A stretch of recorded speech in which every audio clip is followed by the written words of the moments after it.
Hello, everyone. Welcome to another SF Masterworks discussion. Today, we're talking about fifth head of Cerberus, and we're trying an interesting wave thing. I'm pretty sure I did it wrong. But by Gene Wolfe. We are reading these Masterworks one book every month. This is currently the eighth book that we are reading. If you're reading along with us, the books for the next 3 months are going to be Gateway by Frederick Bowl, The Rediscovery of Man by Cordwainer Smith, and Last and First Man by Olaf Stapledon. Those will be our books for April, May, and June. Um, yeah, and usually towards the end of the episode, we order our books.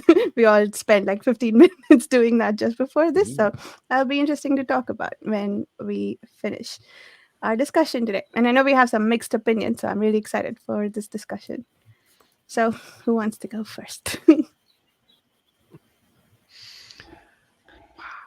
Wow.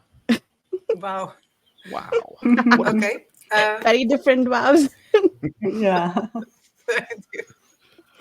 Yeah, my is underwhelmed. Wow.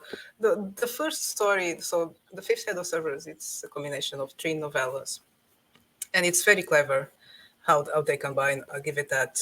But it's they're so different. Like the first one, I loved it. I had very high expectations for this book, and I really enjoyed the first one. I thought it was genius. Then the second novella, not so much. Not that it was genius, but I didn't connect with any of the characters.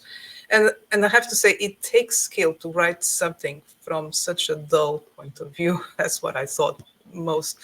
It was very, very hard to empathize. And even just the prose, it just dragged completely. So I admire the skill, but I really struggled through the story. If that had been the first novella, I would probably have DNF'd. And then the third one, wow, I was not prepared. I mean, I was hoping that it would improve, and it did, but I was not prepared for the format and just how it connected to the other stories. So I had to go back a lot and take notes, and almost every page figured out, okay, and what is this about? I read something, let's check, is it telling the truth? What's going on? So that was exciting for a while, but then it was just too much of it. That I couldn't go through like a couple of pages in the book without having to go and check something to make sure what was about. And I felt then that was a bit frustrating. So overall, that's why it's only okay, because after all the ups and downs, I enjoyed the story. I really enjoy what he's trying to explore, but I was more frustrated than elated throughout. So that is my review. Sorry, I just rambled for 3 minutes. That's good. Filling airspace. Yeah, there we go. I completely understand your point of view, because that, especially that third story, there is a lot to go back to, and like I just finished the book this morning, so it's like it's not like I had the time to go back and look at all the clues he threw in there and all the stuff that he was referring back to in the first and second story, that I thought, because I know it's like once you put it all together, it's pretty cool. I enjoyed all those hints and all that stuff that was thrown at me, and I know I didn't see them all. There's no way I did, but I know they're there, and I would like to revisit this at another point and actually pick it apart and go back and see where all the different little things in there were the puzzle, putting the puzzle together. And so I thought I liked that. I enjoyed it a lot, and I enjoyed recognizing certain things, and I even enjoyed the mystery of knowing that I missed stuff too. So I thought it was really cool. Yeah. One of the things that was really interesting to me, because obviously it is a book, when you finish it, I don't know, a lot of you were very good about not doing this, but you want to hear other people talk about this to see what they got out of it that you missed. And I think one of the most interesting things that I'd found out was that he had originally just written the first novella in isolation and sent it away to get feedback on the publisher's novella. And what they had asked him to do was to actually develop it into a full book, right?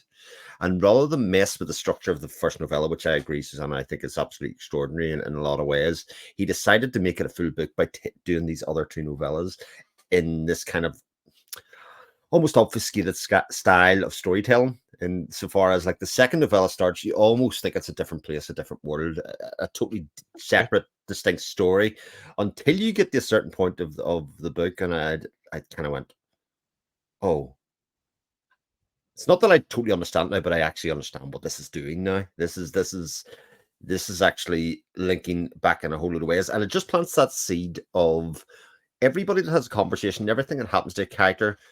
There's a what if element of it that you don't know. You know, are the people who they say they are that are doing the talking? Are they clones? Are they slaves? Are they whatever it is that you want to do it?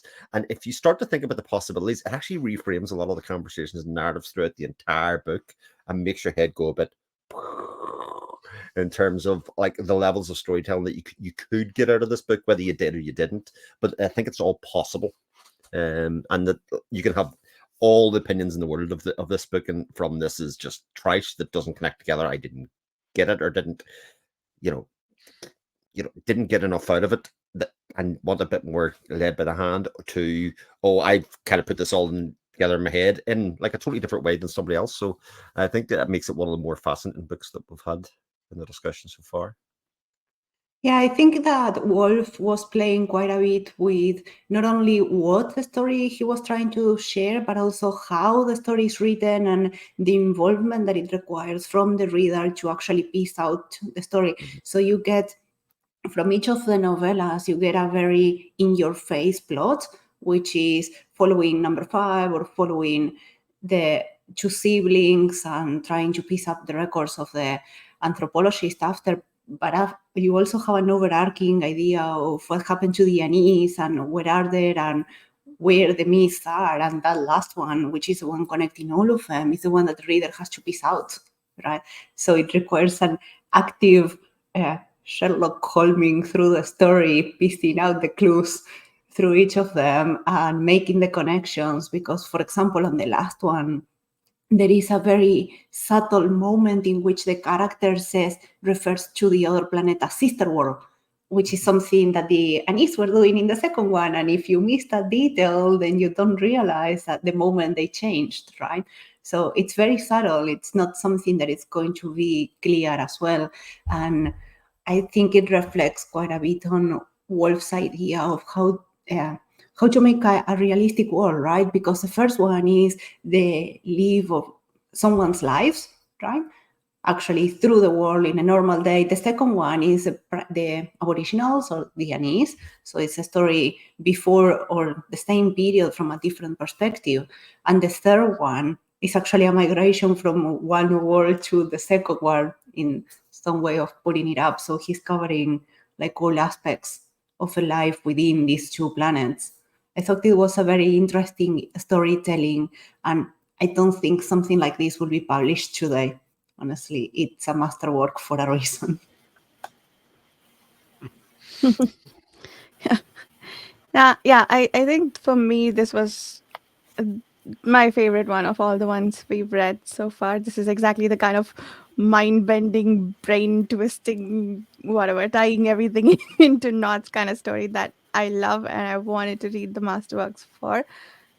And yeah, I think for me, the first story maybe was the least favorite. I loved it, but I liked the second and the third a bit more. The second one had this haunting quality to it. Like it was, yeah, each of the stories almost feel like they're completely different. You wouldn't know if you had read them, without this connecting book that you were reading the same story about the same people, right? But because of how different the tone is, the narrative structure, and everything, like how the third one tells the story, like how each of them tell their story, the choices they make, they're so different. And the fact that they are connected is absolutely brilliant. And like Livia said, there are so many subtleties, like the green eyes that you constantly keep seeing about. And then, the seemingly innocuous things, like she looks older because, she's doing sex work. But maybe, maybe she's one of the Aboriginal people who can change how they look on demand. And, yeah, so what was I saying? Yeah, so the second and third stories were my favorite, and I loved piecing the mystery together. And one thing that I did want to sort of bring up is I read most of this, as I suppose I'm habituated to doing now, last night. And I feel like that really impacted how I read. So two things. One, I usually, when I read, even when I'm not sleepy, like I stop when I get sleepy, or when I feel like enough, like I need to stop here to continue enjoying the book. And that point never came. Like I didn't feel the need to stop it. I feel like it changed so much or kept my interest in so many different ways. It was this excellent mystery that I wanted to binge read. And if I wasn't sleepy, I probably would have read it all night. And also, I think the short term memory helped, like reading most of it in one night. I think I was maybe, I don't know. I don't know that I fully understood it, but I feel like I had a lot of signaling at hand, like the green eyes and the aging faces and the sister world, because I read them all the same night. Um, I feel like that made it a better reading experience for me for this book. I feel like I appreciated it more because of that. But yeah, I would like to go back and peacefully like break things down and look at it in great detail and put all the pieces together. Yeah, it's interesting. Yes. There's still so many questions though that I don't think I know the answers to yet. Uh, but like what? But there was a lot of cool stuff that happened in each individual story that you could take on its own as well. And I really like how, um, Chris, you mentioned he wrote the first novella as a standalone kinda, and then but the other ones could also be as standalones, if not as uh, you know as standalone, I guess, for lack of a better term, as the first one, but but they could be read separately because, like Vasha, you said you like that haunting quality of that second novella, and I liked that part of it too for that reason, but I also liked it because it was like it felt like a whole new ancient mythology almost with these these tribal like people who worship the ocean and worship the river, and I like how that had that feel to it. It was almost like almost a fantasy type feel to that portion, to that second novella, and then of course the third novella you had, it was more like a journal, like a like going through somebody's personal um, uh, story on that they were writing on paper, and so those aspects of it were pretty cool because you could read them separately if you really wanted to, and then you can go back later and look at all the tie-ins and stuff like that, or you could do like you did and read it all at once. Yeah, I love that this you could there's layers to the storytelling, right? You could take all the narrators and the stories at face value.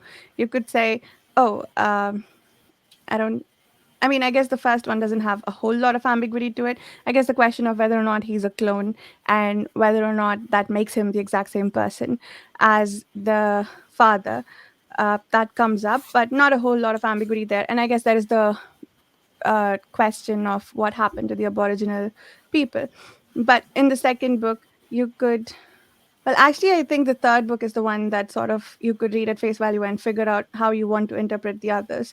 So in the third book, you could say, oh, this person is just who he says he is, and that's that. Or, and like, he really can't write very well because he lost his hands or whatever. Or you could think that he's the Aboriginal person who's a shapeshifter. Like that quality of whether it's myth or not, that's not resolved. And I really like that ambiguous aspect to it. In the forward, I think I read it somewhat like with the side of my eye, because Susanna said there might be spoilers, but I still like to read the forward. So I just like uh, took what I could without reading too deep into it. But I think one thing that I did get was that apparently the narrators of all three stories are the same, or you could interpret it that way, which you don't have to. I think that's still open to speculation. You could, or is it the narrator or the subject of the story, that each story is about the same person? So they are all connected by the anthropologist, which is a character that visits as a tertiary character on the first story. He writes the second, and he is the main character of the third one, but it's not the first person writing them. Something that I wanted to say regarding what Varsha's comments and Jaro's comments is like, I like the purposeful obfuscation of information in the stories. Like, there are always clues that highlight that the narrators are extremely biased. In the first one, we have all the experiments and the blanks in memory, and that part in which it's kind of like a dream. They go and do something with the other slave and so on. The second one is a myth. So it has that characteristic of, or it's told from an anthropologist point of view, trying to retell a story, and it has that characteristic of a myth of something happened and I need to make it look original because the anthropologist is purposefully biased, right? And they use all this weird wording like the sister world and the shadow children, and the descriptions are also vague. And then you have the third one in which the card that is, so it's a sort of epistolary with the fragments of the card, and the card actually picks up the documents in any order. So you have that extra layer of obfuscation there. And I think that all of that actually ties into making you work for the answer as a reader as well. But at the same time, it's telling you, or at least to me, those clues were telling me, like, don't take this literally, right? There is more to it. In a show don't tell way, it was telling me, okay, work for it. Don't take it literally, right? Something that I have read, The Shadow of Torture and so on, it doesn't happen that much. So it's a bit more subtle. So it's not something on Wolfe's style. To me, it's something that he did for this particular novella as well. Yeah, and just to be clear to our viewers here, it's like John Marsh is the guy who wrote the second story, Yeah. and he's the guy who went to visit the aunt Yeah. in the first story, and then he's the guy in prison, right? That's correct. In the Yeah. third story. Okay. Exactly. Just to keep all that clear.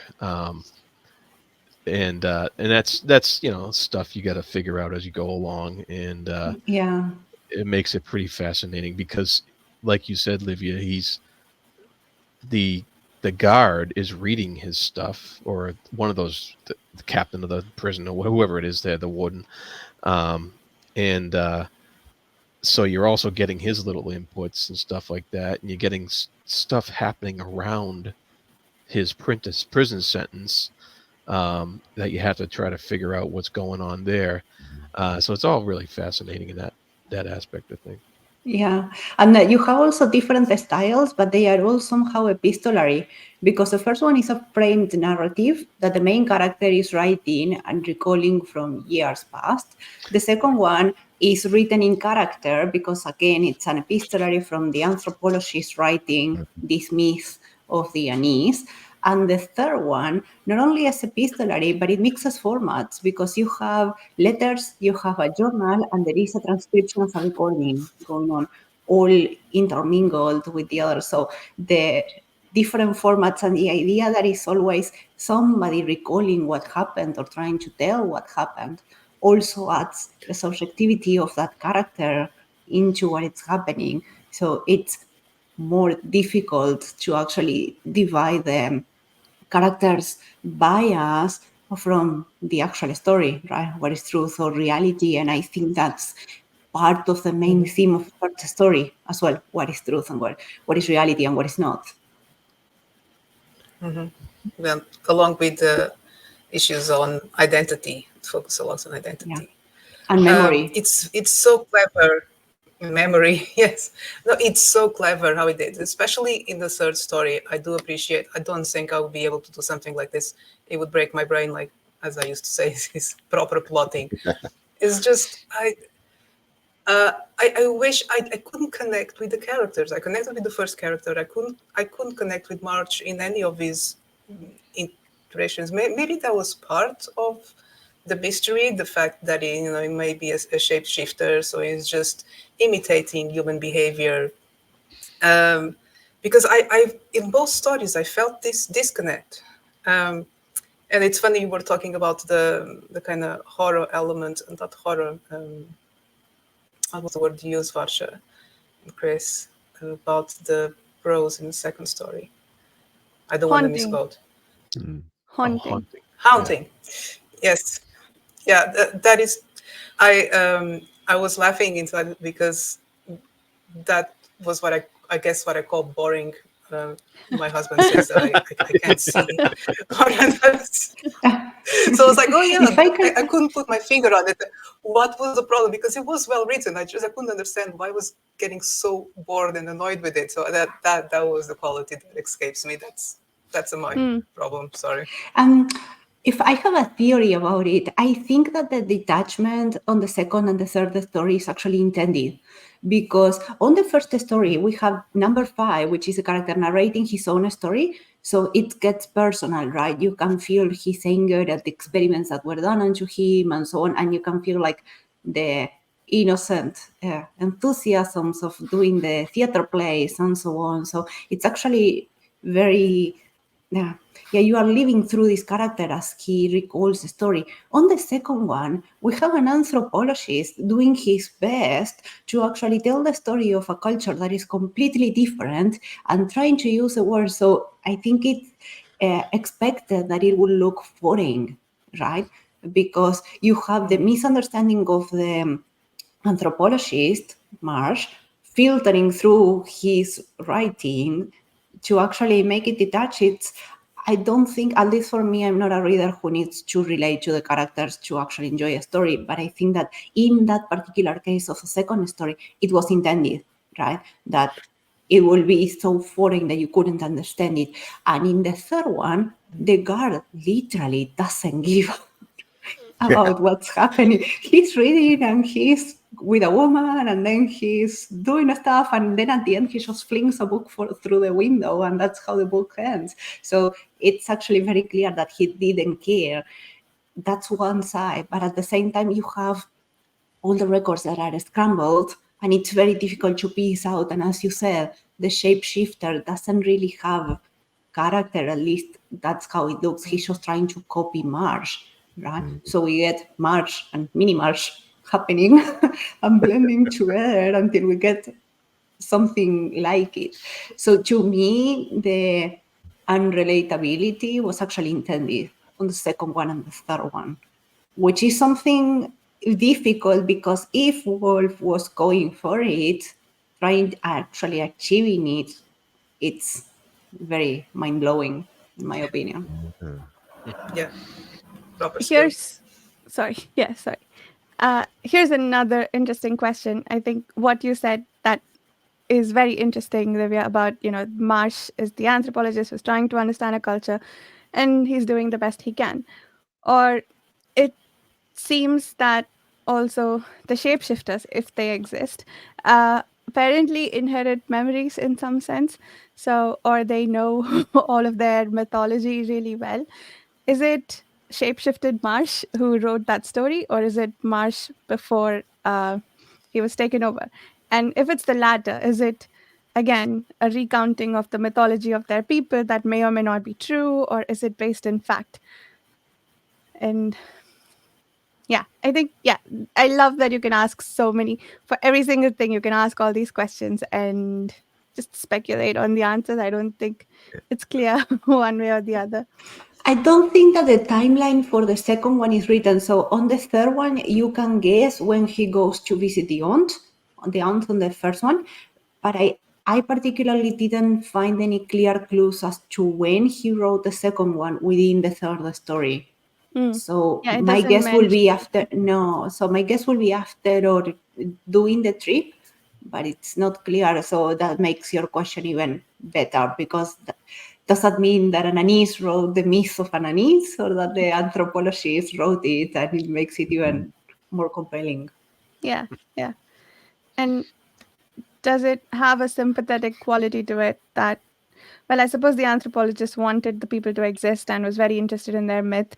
So I did feel like it had some sympathy towards the Anis. Like it really, maybe the individual characters weren't relatable, but the the story as a whole felt like it was written by someone who cared about this culture a lot, which could be either this kid who apparently mourns his culture in some way, right? When in from pre pre cat accident account, we know we know that the kid likes to share whatever he knows, but although little um, unwillingly, whatever he knows about the mythology or whatever he knows about his people.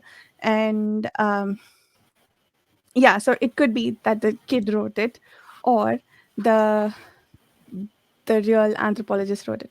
Real, for some definition of real. Could have just taken it over at a certain point. Certainly, if he ended up murdering him by Yeah, pushing him yeah. into the creek at that stage, and then obviously killing the cat because he had to. That was only linked to that life, to the boy at that stage. But Exactly. it really plays with the idea of like an unreliable narrator quite a lot, Oh, because yes. it doesn't do it in traditional ways, in that they're just biased. In some ways, our characters just don't know.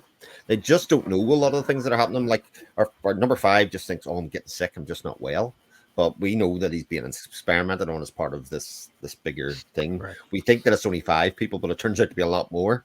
And going forward, and that has nature versus nurture, and that whole story just reads to me very much like a piece of Gothic literature. You know, the 2 kids in the house with the governor kind of and the governess looking after them. It's very much of that style, and I think that's why it became so easy to read, because there was a familiarity about certain Mm, parts of that story, and what was happening, and the stranger calling the door, not trying to work out who the person is, the kid trying to be older than he is and trying to figure out what's going on in the world, with him questioning Marsh at the time. That was a whole fascinating scene. So there was a familiarity about that. And then you move on to the second book, and the second book's almost like a play on Native American culture in a lot of ways, with the naming conventions and all of that kind of stuff's in there. But again, it creates its own mythology and its own world that, for at least half of it, I couldn't connect at all to the world in the first. And then I can't remember at what point it was that kind of went, "Oh, I actually see the natives, and I see, you know, the new civilization, or so to speak, the clash that's happening." And I think by the time you get to the third story, I think the thing that's really fascinating about, to me, is this idea of natural order versus life, right? So in some ways, the clones that are introduced in the first story, there's that argument of whether they just end up going to be repeating who they are. It's kind of given by the fact that the son's going to kill the father all the time. That's always going to be the idea of that.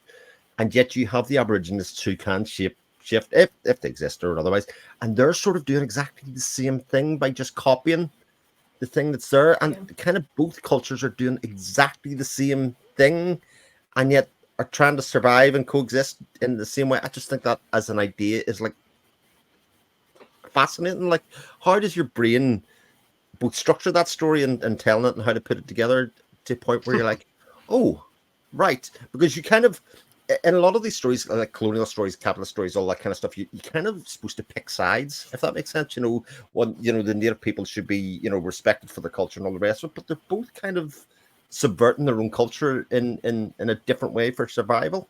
And I think that just creates, like, again, just another level on top of just the story and all the little clues and things that you're supposed to find out, and these really big thematic ideas that end up bridging across all 3 stories, rather than just kind of very distinctly in each of them individually. yeah. That's very Something well to put, follow Chris. up on. Oh, sorry. Something to follow up on what you were saying is that it has a lot of anthropologist elements, and I particularly think that I'm missing on a lot because that's not my background. But something that I really liked is the evolution of societies and how they intermingle as one continues to exist in a planet and another comes in, right? I'm not sure if that was also a play on immigration at a Mhm. different scale, because in this case, yeah, the humans come in and they drive the Anise away. And there is a part of the information there that we are actually missing as to what happened with them, right? So we don't really know if they were hunted, if they were just driven away, if they went to live on the back of Beyond, which appears to be that faraway place, right? So there is a lot of meaning, I think, in there, and that he was trying to capture that idea of societies evolving as new cultures come in and move through the place.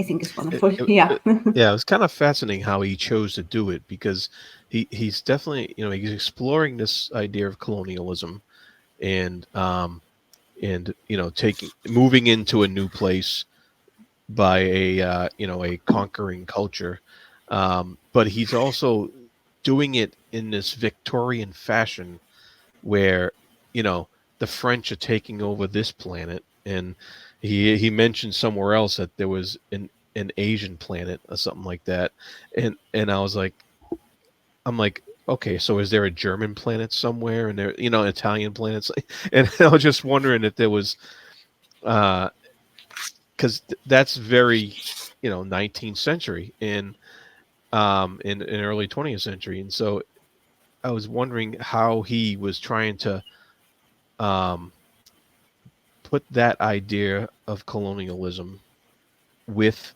space travel, and because obviously we're using some sort of space travel they're using some sort of space travel to get there, um, and and the whole sister planet thing was kind of confusing me for a while because I couldn't tell if the Anise were from one planet or the other, or if they were on both, and they had some sort of shared culture on both of the planets, or and I never really nailed that part of it down. I don't know if you guys got any better impression of that, but it seemed that both planets were a um, a victim of French, colonialism in this case, in that each one had slightly different rules as far as their society and culture went. Because that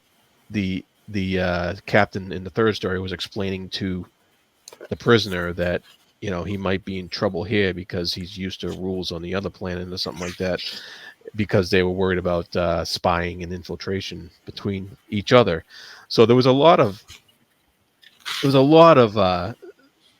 story revolving in the background about that type of um, details in their society that kind of threw a lot of questions into the works about what was happening to this guy in the prison, and whether or not he was actually in a niece or not. And so it was fascinating at the same time, and but it was also the mystery and the confusion was there as well, and I enjoyed it. I liked the hell out of it. That was great. Yeah. I it I think the Anise are probably native to the Saint Anne planet, and they maybe eventually came here by shapeshifting to the other planet, it seems like. But I could be wrong about that. Like, you're right that it's not clearly specified. But for the most part, I think whoever in the books referenced them, it seemed like they were um, original natives of the other planet that we didn't start out on in the first book. So that will be Saint Crux, and I think the story happens on Yeah. Saint Thane. French made story, The not my thing. first one is on the other one, right? The Yeah, not Saint Anne. I'm not Croix? going to try to pronounce Saint that. Croix. Saint Croix. Yes. Uh, so to your point about overarching themes, Chris and Susanna, you mentioned identity as one of the themes. I think, yeah, I thought over the course of the three books, it asked some really interesting questions. Like, we had the answer about, we had the parallel between the natives and like how the two people who were already on the planet before the humans, or maybe some of them are humans, it's unclear, how they interact and how that might be similar to how the humans and the Aboriginal people interact. But there's also, the are are the clones the same person? And I think we also have a bit of an exploration of that with the twins. They are not the same person. They don't do exactly the same things. And there is the suggestion that if you kill him, you kill yourself, or you kill a part of yourself in some way. But I think that suggestion, or I think taking that at face value, that just because everything is genetically the same does not necessarily make you the same person. I think, yeah, it completely slipped my mind. Identical twins are the answer to like the question of, are clones the exact same person? But there's that. And then there's also the other reason why I loved the second story was, and I think this maybe gave it that haunting quality that I mentioned, was the uncertainty. Like the old wise man, he says first that that we are humans and you were the original residents of the planet, and then he flips it around. It's like, no, we were here before and then you came. And like in the third story, is it that they flipped at some point and now they are different, like the shapeshifters became the other creatures? Or are they really, are they fading? Is memory fading for them, and so they don't really remember what happened anymore?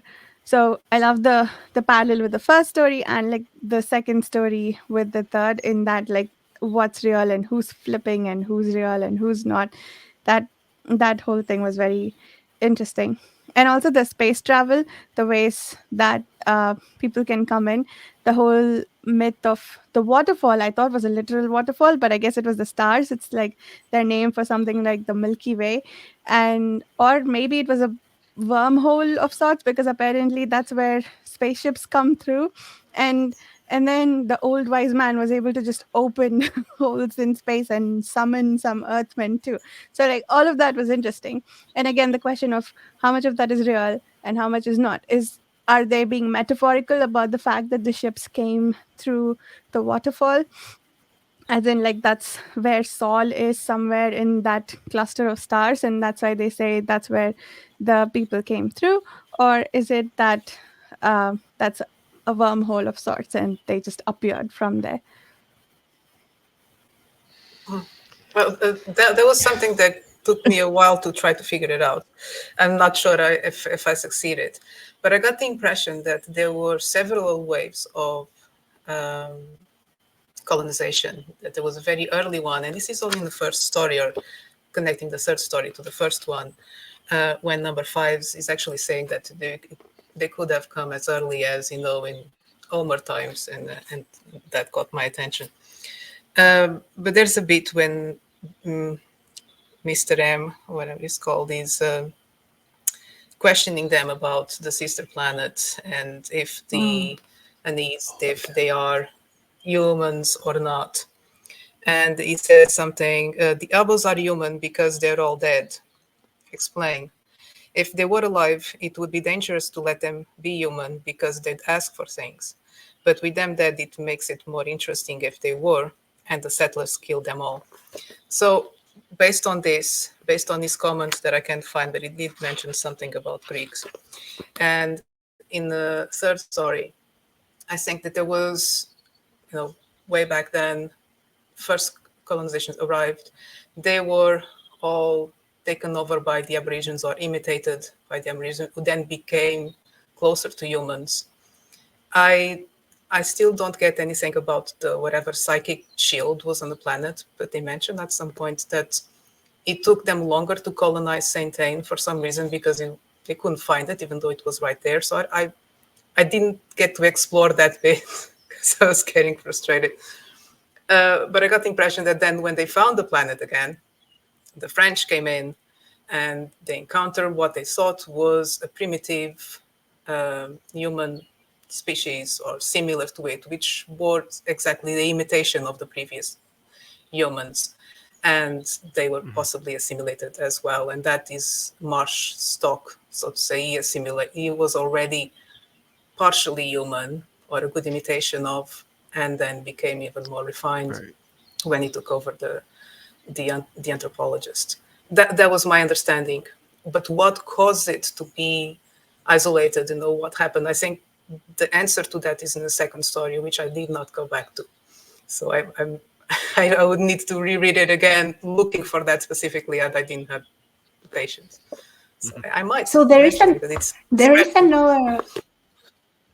another comment on consciousness that I actually made me think of what you were saying. So this is on the first story. The character narrating, he says, I was always conscious, as I am conscious now, that the personality I loved had persisted years before I was born, and that I addressed an imitation of it, fundamentally mathematical in nature. So he's referring to Mr. Million, right? At that Mr. Million. particular Yeah. point. Yeah, so the little robot that is actually a Yeah. copy of a The grandfather. name, But was failing me. but the idea that he says that the personality I loved had persisted for years, I think it extends. It has the literal meaning of, yes, he's addressing the robot that is a copy of, but it has the other meaning of perhaps this consciousness that we have are a copy done by the shapeshifters, or that actually grew through the colonization and the intermingle of the different cultures, right? So I don't think that it can be taken at face value that any of them are human, especially because the aunt in that same story, she's Dr. Vale. She has the hypothesis, the Vale hypothesis, Yeah. that actually guides the entire book. Yeah. So it was a great comment, Susanna. And So you think that it is possible that everyone is kind of or everyone is an imitation of someone, except for number 5, who are just cloning themselves, and that is the parallels with the whole veil theory. But why wouldn't they imitate number 5 character? Maybe because he's doing his own thing and living alone. Because it's weird. Interesting. I sort of Because like March gets very sorry. There's a bit I need to reread where March gets very interested in the cloning aspect when he's at the house.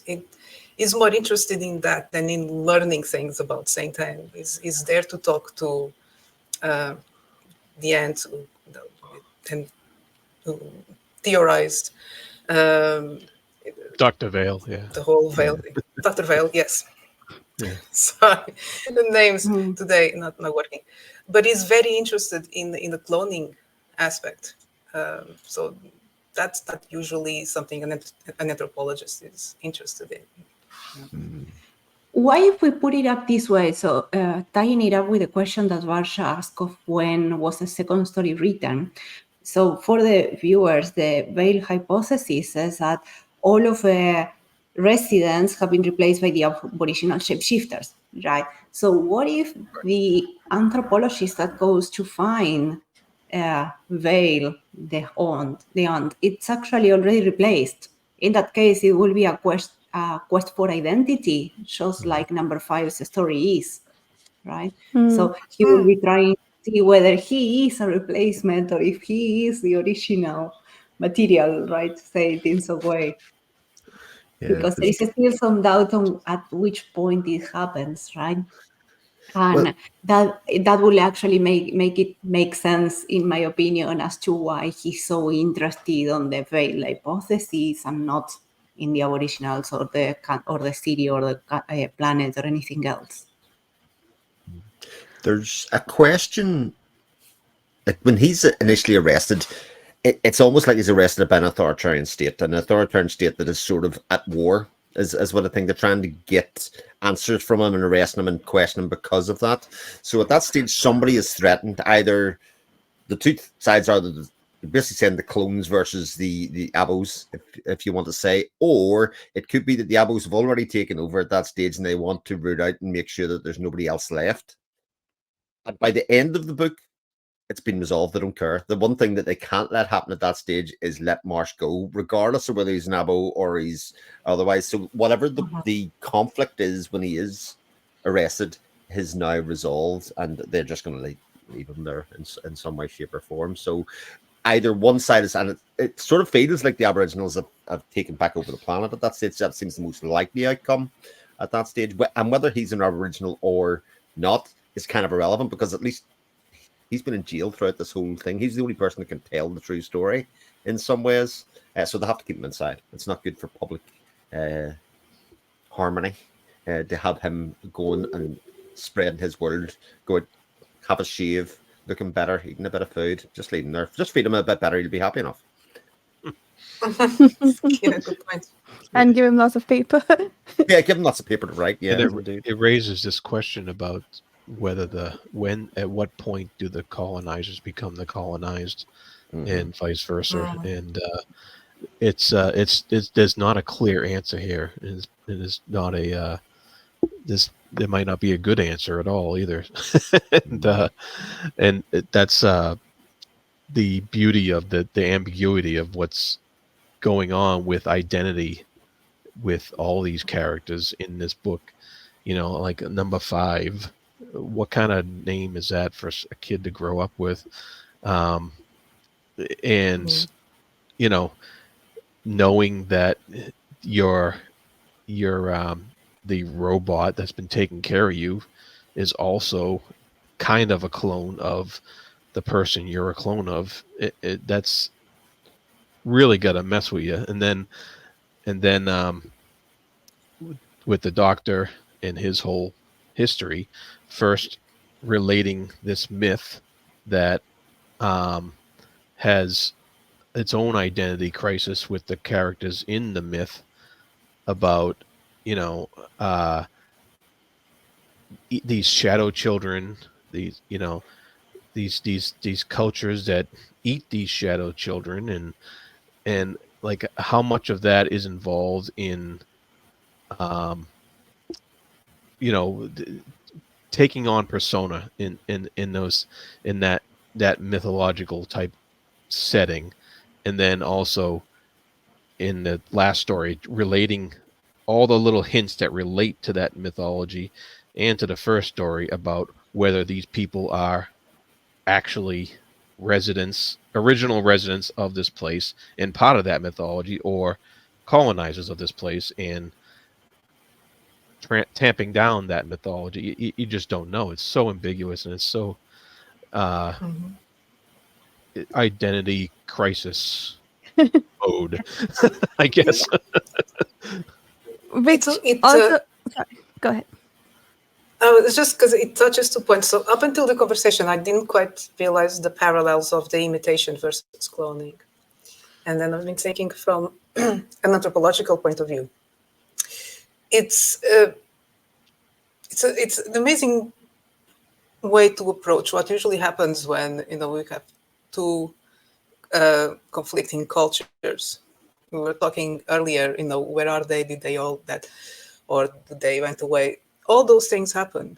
Some assimilate, others isolate, and a lot of them die in the fights. And then what are you left with? You're left with a new culture, something completely different, with a new identity. So what number 5 and his predecessors were trying to do was avoid all that. They would live in a house that wouldn't change, that hadn't changed for like 200 years. They would go through the same routine and purposely brainwash their new clone. I didn't get why, you know, that's not very efficient, you know, because they would perpetuate the assassination of the predecessor to carry on the same persona. There was no need, actually, but I guess because it happened the first time, then he felt compelled to do everything the same to create the same person, because if he was raised differently in a different environment, you would be a completely different identity. Or he was just as a really trying to conserve, like to maintain his own identity while everywhere around him things were being imitated and mingled and just evolving in a way that maybe he wasn't interested in.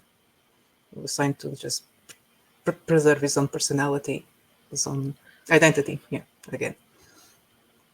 Is that what the nightly sessions were? Brainwashing to make sure he has the same identity? That is...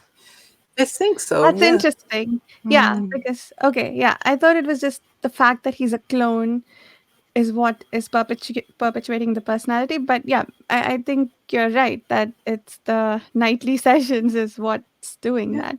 That's interesting. During the day, Yeah, he I was think being taught by the robot, which was again himself, Hmm. and at night it was his thought process that was being conditioned to then yeah. become what it needed to be Mm. to So kill it relates the to the father. argument that they make on that story, the nature versus nurture, right? Mm. So even if we look at ourselves, it's our life experiences who made us who we are, not only where we were born. That's just part of it, right? Part of the soup of who we are. And I think that cloning only doesn't really work because of that, because they will go and have different experiences, and the cloning will only affect the physical aspect, right? Not really the psychological one. So it wouldn't result in a true copy. It will just result in a lookalike, which is not the same. Exactly. So that's why That I think that they nail the nature through the cloning, and then the teaching, and as you say, Susanna, the conditioning at night was to narrow down the nurture and reduce the parameters of variation to try to create that true copy. The thing with 5 is that he meets the girl, right? And that's something different that didn't happen to the others. So there is a clue for or a scene for variation there. Mm. you Number put it so two. much more nicely. I hadn't considered that at all because I'd read it slightly differently. I had it that they were doing the experiments to sort of like continue working and improve the clone every time, to kind of make them better every time, and that any discarded clones would become slaves because it's told that the father was virtuous because he didn't get involved in slaving, but obviously if he was cloning, he had no need to get involved in cloning because he was literally producing these kind of imperfect versions of himself with which to kind of say, right, you can just pass on and go through something else. But I think that's a really interesting alternative side to it because I hadn't thought about that at all, which is so interesting. Yeah, well, he did start with the book saying that boys were cheap. So, and then later Yeah. he kills his clone or one of his clones, one of the failed attempts, or Children. purposely failed. I don't know. Yeah, I guess if the nature wasn't right, he would just sell them off. Yeah. And also that the clone that they're making is homicidal by nature all the time. He, not only was he killing his father, but he was very quick to kill the other failed clone or the imperfect clone as well. So they were basically As creating a well, monster yeah. race in some ways. Yeah, that's what I was saying. Why not fix the issue? No, it was just everything had to repeat itself. Yeah, right. Yeah. Hmm. The on another question of identity is, are there, like, to all of your points about the intermingling of cultures and creating brand new identities, are there any humans left? um, I guess there's a version of human that the if the shapeshifters exist, that they've become human and they're imitating and becoming human adjacent, and there is the robot who is somewhat human, and then there's the clone. So none of these are properly human. I suppose you could make an argument for the clone, but they're all close to human but not really human. And and I guess there's also the loss of identity in the shapeshifters. They can no longer shapeshift, and I think they've even forgotten their origins, and they are these brand new, well, for them, brand new uh beings, and they've forgotten their origins. So I guess there's a loss of identity explored there as well, if the shapeshifters are indeed becoming humans. So yeah, there's a lot of interesting threads overall for Yeah. identity exploration. Well, it's interesting because the boy, number 5, asked Mr. Million if he was aware of himself, of his Mm, circumstances, and he, Mr. Million answers, "I think and I feel," but he also, when asked to explain that, he couldn't answer that. He had no standard of comparison, and so he couldn't be positive whether his own mental processes represented true consciousness or not. Mm. And that was really interesting because, and then number 5 says he couldn't know the answer either because he said the deepest meditation of a soul somehow alive in the dancing abstractions of the simulation, or whether it was merely triggered a phonographic response by his question. And so that's just a really complicated way of saying we're not really sure, um, how much of ourselves is kind of a pre-program response, whether through DNA or evolution or what have you, and how much is free will, and that's the whole question of identity, and that's just one of the things I highlighted when I was going through this, going, oh wow, that's very complicated way to put that, but it is a way to do it. Yeah. And raise these questions of identity. I like that. Yeah. And the other aspect of identity is also names, right? And this kid gets the name number 5, which could be significant in some ways and in other ways makes him a bit of a non-entity. In the second book, everybody has these nice names, Sandwalker and Edgewalker. I guess when they did have and retain a large portion of their identity, they had these very descriptive names and they had names for everything around them. And then we're back to sort of reducing people to numbers in the prison. He's number 143, and then he's talking to number 47. They've again lost a lot of their identity by losing their names. So, yeah, again, a lot of layering there with exploring the same theme, but also a different one in the importance of names overall, I guess, to define identity. Have you guys seen Umbrella Academy? Anyone? Yes. Yeah. Yes, I have. Number 5 and the experimentation. Yep. With the dame. Yeah. Yep. Nice. Yeah. Oh yeah. Yeah. Jeez. I think about that more now. It may come from here. Yeah. Also, I guess one thing that we haven't talked about yet, the religion that is described in the second book, if it is a religion at all. They talk about a god and they have some interesting definitions for what their god does. Like apparently you can chew some leaves and then attain godhood in some sense, however, for their definition of godhood. And they also have some entity that I guess they worship and pray to, and they have priests and yeah, it was a very interesting and complex religion, but that I don't think it had direct parallels to our world, or maybe if it does, it's for a culture that I'm not familiar with. But I thought that whole exploration was very interesting as well. I think I the saw. second story has a lot of.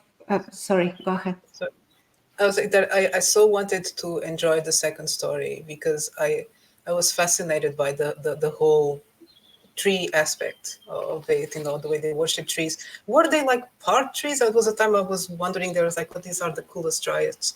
This is quite a sci-fi idea for the dryad. And I was really, really, really trying to understand and care for them, but I couldn't. I was just listening now and I'm kind of sad. Maybe I should give it another try. Come on, Suzanne. You're so harsh.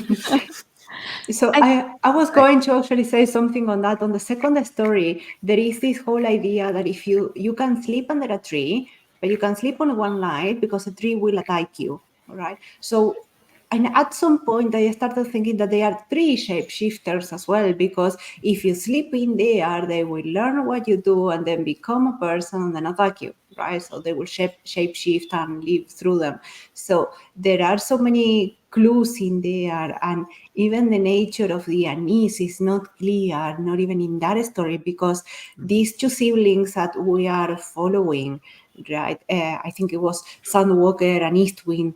Are they already half human or not? Because they already have some anthropomorphic behavior and things and characteristics, right? So it's not really clear if we are really following the originals, Avo, or the Avos that were halfway becoming the colonizers after, right? I I Yeah. had the impression that was the halfway ones. Hmm. The Yeah, originals, I do they as were well. like trees. In my mind, I imagined something like a tree that The they trees. were not Yeah. animal based or something. Yeah, it does say a few times in the repeated mythology of the aborigines that they can become anything, a leaf, a rock, etc. So I at first I took them to be literal trees, but I think you're right, Susanna, that they were probably, or Livia, sorry, I forget which of you said it, but the that they were shapeshifters who shapeshifted into trees. And I think the girl says that the tree that she's living near is the father of her child, which could be delusion, or it could literally be true for the shapeshifter people. And it was really interesting how the story started, because it was this woman's just going about her life, and as it happens to all women, at some point she started, like looking pregnant and what. I'm like, okay, that's interesting. But there are no other people involved in this, which yeah, again, I think if trees are doing to them whatever, and maybe they're not conscious while it happens, I don't know, I don't understand that. But again, mythology, it yeah. Many questions. I think that he was also using the metaphors or the similes very purposefully. So there is this scene in which that girl, the one that was with the baby in the second story, and the guy, they go to chase zombies or something. They end up kissing each other. There is a sex scene, and the metaphor he uses for the boy's arousal is actually something related to trees. Mm, So at first I thought yeah. this is clever, and then I thought this is actually a clue, and Yeah. tied it up to the thing of the woman saying that the tree was a. I think it's also a very interesting approach to the idea of people living in tune with the world, right? So they were Mm, so attuned with the world that they could take any shape of it, like uh, rocks or trees and so on. It's not only that's the quality they have, but that's how they choose to become less obtrusive to the world as well. So there is another layer of meaning, right? Thinking of, for example, if you saw the Avatar movie, the one with the blue people. mm, So it's actually, that same of living the creatures or people, whatever, they are not human, living within the world as well, and understanding the world. I think that's another idea of why they could be shapeshifters, or why they mm. could shift into those things, objects in particular. Yeah. Yeah. Speaking of clues, sorry, was someone else going to say something? No. No, Okay. go ahead. So the last story in the notebook, in which he writes about the defense that he's going to use to claim that he's innocent, he says it's going to be a twofold approach. I'm going to claim that I am a child, and B, Oh yeah. an animal, which was extremely interesting, because I guess that was maybe our first clue that a shapeshifting has happened, because the child probably became the man. And he's like, yeah, he's got other arguments for why he's a child, but I think literally the boy maybe became the man. And the aborigines have been referred to at various times as animals. So those two, I think it was very interesting. Again, like, you could take it at face value and say, yeah, that argument somewhat makes sense, I don't necessarily buy it. But it could be that he has this subconscious aspect of how his people are referred, or that he's changed. um and so, like, he's writing things without being aware of it, Yeah. which I think, sorry, Chris, did you want to say something? No, no, no. I was agreeing with you. Sorry. No, because I wanted to expand on that a little bit more, which brings up another question. Is the boy aware that he has shifted into this man?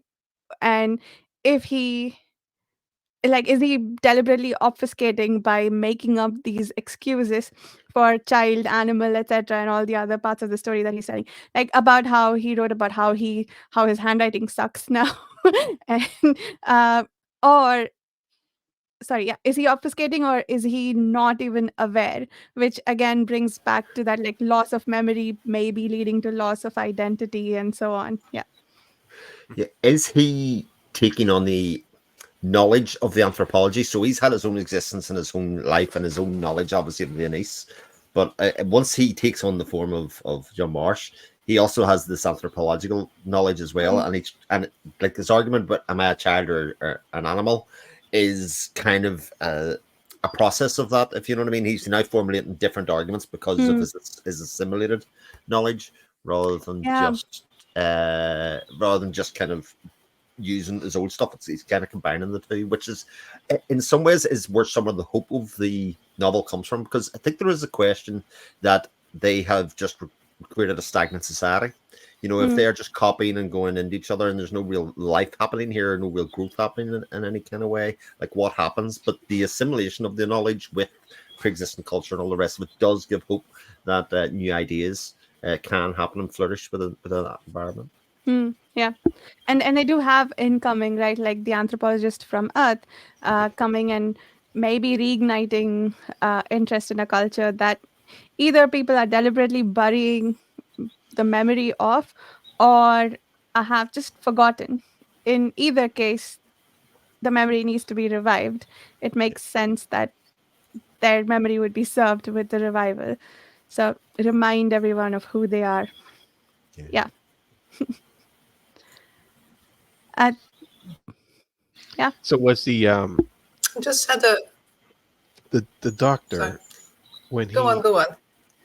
when he when he was traveling with the boy and he was suspecting the boy of meeting up with a girl, was the girl actually the cat shape-shifting, or was there was a lot of because like you said, Vasha, the boy was obfuscating a lot, so I wonder if that was part of it, or Yeah. I had a lot of questions about what was going on in the woods there, like and who the why the creatures following them, were they actually creatures or were they shapeshifted, Mm, people and stuff like that, and the cat as well. yeah. And the ghoul bear, that was an interesting description too. It wasn't a literal bear. It was how they described that some of the shapeshifters could shapeshift. It wasn't that they would take on a single coherent form. They could be a medley of different things. So the ghoul bear could also very well be a shapeshifting creature. Hmm. There was something you said that I also wanted to add to a little bit. Yeah, the subtlety that Livia mentioned earlier, where he suddenly starts talking about the sister world. There's also a bit where he says, "My cat." It's not the boy's cat or the cat that's been following Right. us. It's my Yes. cat. So, um, yeah, it's just And he makes the explicit reference. He says, "I killed it," and that is very obvious that they did the switch, because after it's the before that, sorry, it's Marsh, the one that kills the cat. Yeah. Marsh, in yeah, theory. Yeah. yeah. Whew. That was one heck It's of like yeah. it's like Wyman said from Wolfe. All the clues are there. Yeah. You just have to find them. Yeah. And I know we were talking about this yesterday and during our speculative speculations recording, and Annihilation came up as a possible comparison. I think for me, again, this feels very similar in character to Annihilation, especially the third book with the reading of the notebooks and piecing information together, and there's like what the heck is going on and the mysterious aspect to it. Um, but yeah, like I could also have thought of it because we've been reading that series alongside this one, but that was it felt very similar in character. Yeah. I actually compared the second story to the start of Space Odyssey, Hmm. where you have the story with Moonwatcher. The difference is that Clark is far more explicit and Wolf is never explicit. Right? But they both have that characteristic of a myth being told of somebody else in a different time with a Hmm. character that is very difficult to understand because of the culture as well. I wouldn't know what to compare the third one too, honestly. Yeah, it's its own thing, right? And, and it was also interesting, like for a very simple reason, that the main narrative is all in italics. Like the main thread of the story, Yeah, the yeah. person is all italics, and Present. the thing that he's reading was not, which I guess makes sense, like typographically, because otherwise the bulk of the text would be in italics. But Yeah. also, like that's usually the less important part of the text, or the one that you want to draw more attention to. I don't know. It's ironic I too have to because say, oh, I have to say, I don't know what to compare it exactly. There are elements of several books, but I think this is the most slipstream book we've ever read in the entire Mm, series so far. Mm. I think it would qualify as slipstream. yeah, It's gonna it stay does have a on the literary nightstand, so I can quality give to it it. another chance. Yes, Yeah. do. And I, now I I want to sort of find out everything. Yeah, but I think your point, Susanna, about the second book being the one that is the most kind of obscure. Like it's the one that's the tale, if you know what I mean, rather than the Mm. kind of narratives that we have in the first and the third. The second one seems like it has a lot in there that you're not ready to understand, if you know what I mean, when you're reading it the first time. It just is kind of stuff that sits in your brain that is unlocked a little bit later, but only in like little small batches. So that it does feel like the second one is the one that you're like, what does this exist for? Yeah, Until you get to the end and then can go back. Yeah. and Yeah, it does it's a obfuscate. book that it's Sorry. meant to be reread. Yeah. Yeah, yeah, yeah, it is. Yeah, yeah. It does obfuscate a lot. The second book, it says something, and then what is going on there becomes clear a bit later. Like with the dreams that he's saying, where Last Walker is telling him off for going to sleep. It's Mm. later it becomes clear that he doesn't know anyone by that name or he's not familiar with them, and then I think you realize that, or at least I thought this was what was going on, that he was seeing Edgewalkers, no, Edgewalker, East Wind's dreams, Mm. and so that's where the Last Walker reference came from, I think, and how, like, because all the other dreams he had were messages from his god about what the heck is going on with his people. So it makes sense that the first one also is in that category, and he's seeing what Eastwind is saying. And then the waterfall, which again, I don't know if there was actually a waterfall where he was at, but it became clear to me much later that it was the stars.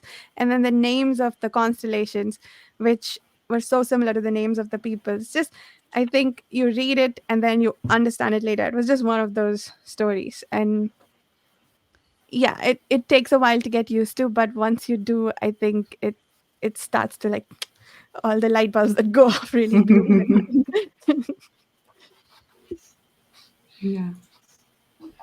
yeah, and Oh. it is something significant about all those names and events that happen in the second story that somehow relatable to the events and names in in the third story, Yeah. but you'd really have to put them side by side and dissect them to figure it out.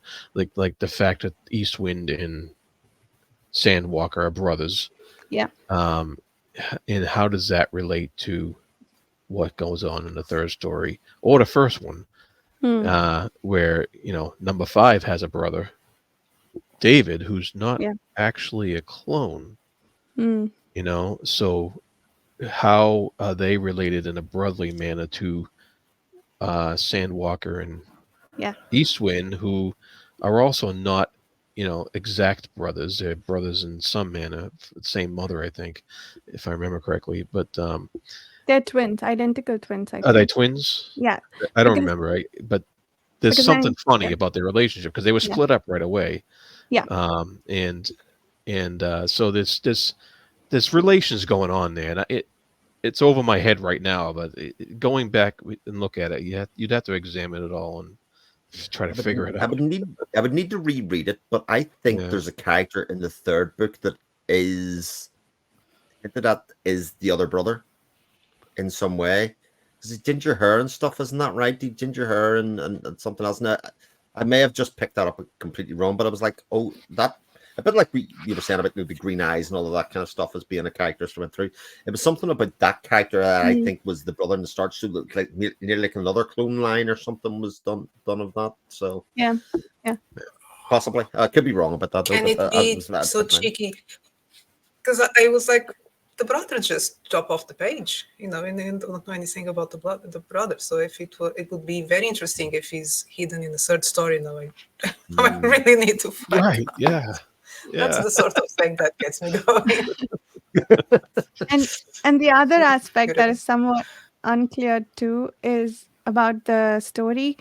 The second story is whether it is from the distant past or right now, in the present, that this guy just happened to be there when it happened or found out. I guess it is distant past because they do talk about the eye and the other eye as these astronomical installations, like the telescopes that they use for astronomical observations. So I guess that, yeah, okay, I think that does make it clear. But I was confused for a bit while I was reading about whether it's right now or in the past or in the future after everything's gone to hell.